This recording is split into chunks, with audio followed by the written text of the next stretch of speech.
Caros amigos, bem-vindos a mais um episódio de Hoje no Mundo Militar, um canal exclusivamente dedicado à discussão de temas militares atuais. No vídeo de hoje tentarei explicar a origem da atual crise envolvendo a Ucrânia e a Rússia, uma crise violenta e que já ceifou a vida a milhares de militares e civis na região.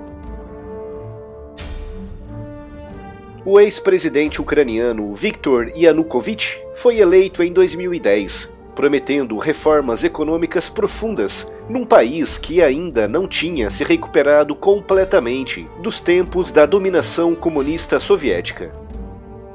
Mas a partir de 2012, numa série de atitudes vistas com muita estranheza, até mesmo pelos seus aliados mais próximos, o presidente Yanukovych iniciou uma grande aproximação com a Rússia, de Vladimir Putin. Como vocês sabem, passam pela Ucrânia alguns dos mais importantes gasodutos russos que abastecem regiões inteiras da Europa. Mas para o gás russo poder chegar e ser vendido às casas alemãs, italianas e polonesas, esse gás precisa transitar por território ucraniano, com a Rússia e a Ucrânia com frequência acusando-se mutuamente de má conduta e de dívidas não pagas. São negociações sempre duras e extenuantes, mas as de 2011, 2012 e 2013 foram estranhamente softs e rápidas, com Yanukovych aceitando rapidamente as condições impostas por Putin. Nesse mesmo ano, recusou uma proposta de associação econômica com a União Europeia, ao mesmo tempo em que aceitava mais uma vez condições impostas por Moscou, dessa vez para a renegociação da dívida ucraniana. Yanukovych também renegociou a presença naval russa na Crimeia por um período de 30 anos, sob condições consideradas muito más para a Ucrânia. A negociação do gás e as condições impostas por Putin para a renegociação da dívida ucraniana significariam uma perda de bilhões de dólares para os cofres públicos da Ucrânia. Uma situação que, aliada ao discurso claramente pró-russo e anti-europeu de Yanukovych, levaria a população a exigir a sua demissão. Em 2013, mais da metade dos seus ministros eram naturais da região de Donbás, uma região na fronteira com a Rússia. A sua fortuna pessoal na época foi estimada em 12 bilhões de dólares, com grande parte desse dinheiro depositado em bancos russos. Apenas na Suíça, na Áustria e no Liechtenstein foram congelados cerca de 2 bilhões de dólares que estavam depositados em contas associadas ao seu nome. A oposição o acusava de vender para os russos, a preço de banana, muitos dos recursos e dos interesses ucranianos. Os protestos exigindo a mudança da sua política e uma aproximação econômica maior com a União Europeia começaram em novembro de 2013, atingindo seu ápice em dezembro desse ano, quando mais de 1 milhão de ucranianos convergiram para a Praça da Independência, em Kiev. Em janeiro de 2014, a situação descontrolou-se após Yanukovych assinar uma lei proibindo qualquer tipo de protesto, autorizando a polícia e o exército a utilizar todos os meios necessários para dispersar os manifestantes. Em fevereiro de 2014, com a Ucrânia à beira da guerra civil, Yanukovych fugiu de Kiev, exilando-se pouco tempo depois na Rússia, onde vive até hoje sob proteção do governo russo. No dia 24 de fevereiro de 2014, exatamente o dia em que Yanukovych fugiu de Kiev, Putin teve uma reunião com seus serviços de segurança, onde ficou decidido que a Crimeia deveria ser invadida e anexada por forças russas. Essa decisão de Putin tinha por objetivo preservar os interesses russos na península, com destaque para sua base naval na região.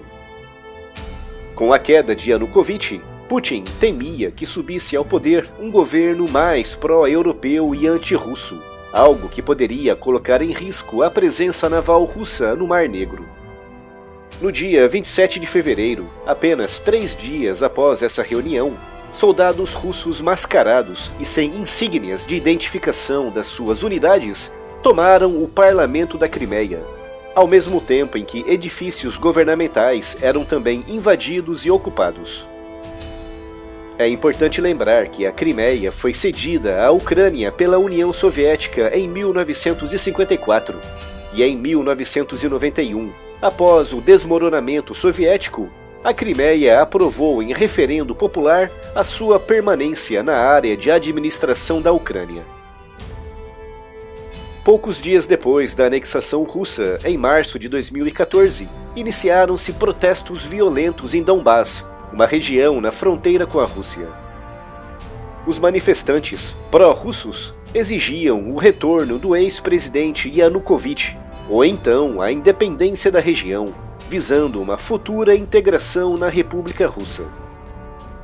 As manifestações subiram de tom e no dia 6 de abril de 2014 iniciou-se a chamada Guerra de Donbás.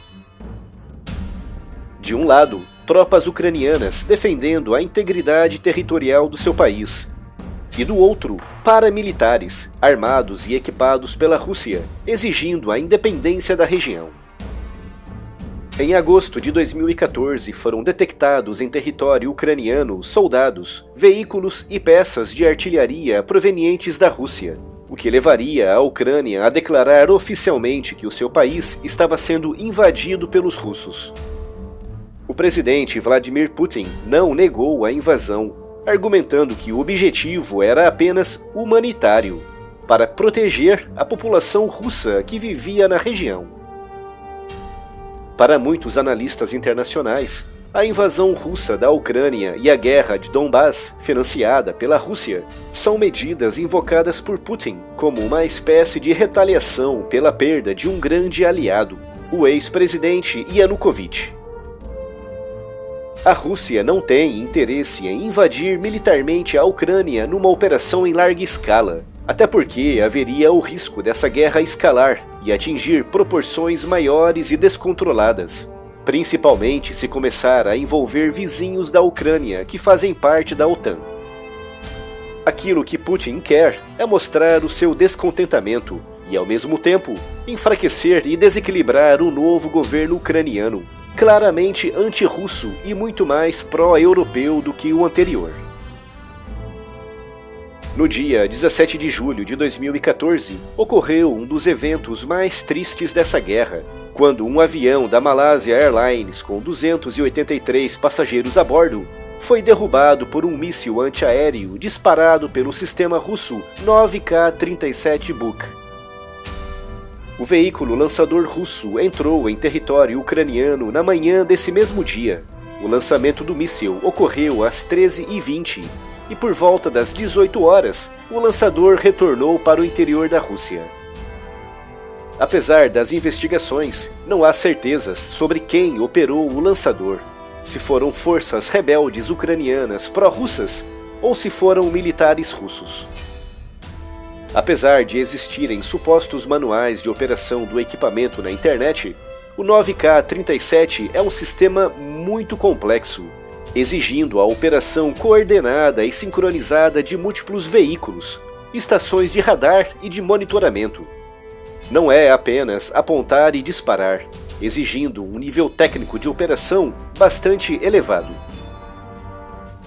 A guerra já dura quase 3 anos, e nesse período já foram mortos mais de 4.100 militares russos e pró-russos, e 3.300 militares ucranianos, além de milhares de civis mortos e feridos, apanhados no fogo cruzado.